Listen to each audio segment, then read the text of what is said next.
Aisyah yaitu majalah bulanan milik pimpinan pusat Aisyah yang telah terbit sejak tahun 1926 bulan Oktober sampai sekarang. Suara Aisyah adalah majalah perempuan tertua di Indonesia yang perkembangannya dapat diikuti sejak zaman kolonial Belanda, zaman Jepang, hingga zaman kemerdekaan. Selain sebagai alat organisasi yang mempubliskan program-program Aisyah, majalah bulanan ini juga alat yang strategis dalam pemberian perluasan pengetahuan dan penyadaran pada warga Aisyah khususnya akan peran perempuan dalam dunia domestik dan publik.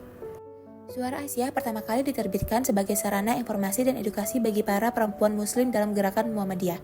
Selama hampir 1 abad, majalah ini tetap setia pada visi dan misinya, yaitu mengedepankan pemberdayaan perempuan dalam berbagai aspek kehidupan, mulai dari agama, pendidikan, hingga sosial kemasyarakatan. Dalam perjalanan karir dari masa ke masa, majalah Suara Aisyah tidak luput dari tokoh-tokoh penting yang berperan sebagai penulis maupun pengelolanya. Pada saat itu, pengurus redaksi dikelola oleh anggota Aisyah sendiri. Berdasarkan majalah lama Suara Aisyah, nama-nama tokoh sering dicantumkan pada sampul majalah, seperti Siti Johaina sebagai pimpin redaksi atau kepala pengarang pada saat majalah pertama kali terbit tahun 1926. Lalu ada Siti Hainiah Mawardi sebagai pimpinan redaksi Suara Aisyah pada pengurusan 1938 hingga 1940 dan sebagainya. Untuk menghadapi perubahan zaman dengan perkembangan teknologi yang sangat pesat, Aisyah tidak bisa dan tidak boleh berdiam diri dan bertahan dengan model dakwah konvensional.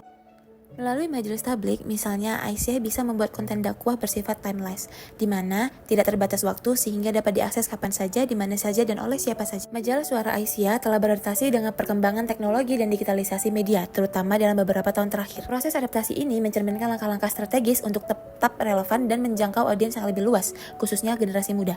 Berikut adalah beberapa cara bagaimana Suara Aisyah menavigasi era digital dan memanfaatkan kemajuan teknologi. Kehadiran di platform digital, majalah Suara Aisyah yang selama bertahun-tahun terbit dalam format cetak telah memperluas jangkauannya melalui platform digital yang kini konten dari Suara Aisyah dapat diakses melalui situs web, media sosial, dan aplikasi seluler. Langkah ini memperluas aksesibilitas konten, memungkinkan pembaca untuk membaca artikel di mana saja dan kapan saja tanpa batasan fisik. Penggunaan media sosial. Suara Aisyah aktif di berbagai platform media sosial seperti Instagram, Facebook, Twitter, YouTube, dan TikTok. Media sosial mempermudah majalah untuk berinteraksi langsung dengan audiens, menerima umpan balik, serta menyebarluaskan informasi secara cepat dan tepat sasaran. Platform ini juga membantu Suara Aisyah untuk memperkuat branding dan membangun komunikasi pembaca yang setia.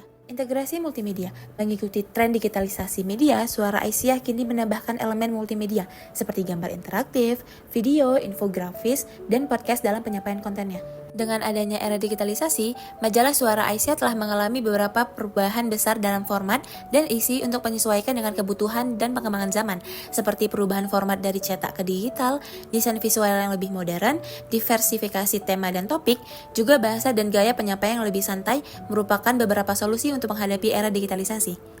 Secara keseluruhan, Suara Aisyah telah menjadi salah satu media penting dalam mendukung dakwah Islamiyah yang progresif, memberdayakan perempuan, dan mendidik umat. Majalah ini terus berupaya menjangkau dan menginspirasi perempuan Indonesia agar berperan aktif dalam masyarakat sesuai dengan nilai-nilai Islam yang rahmatan lil alamin.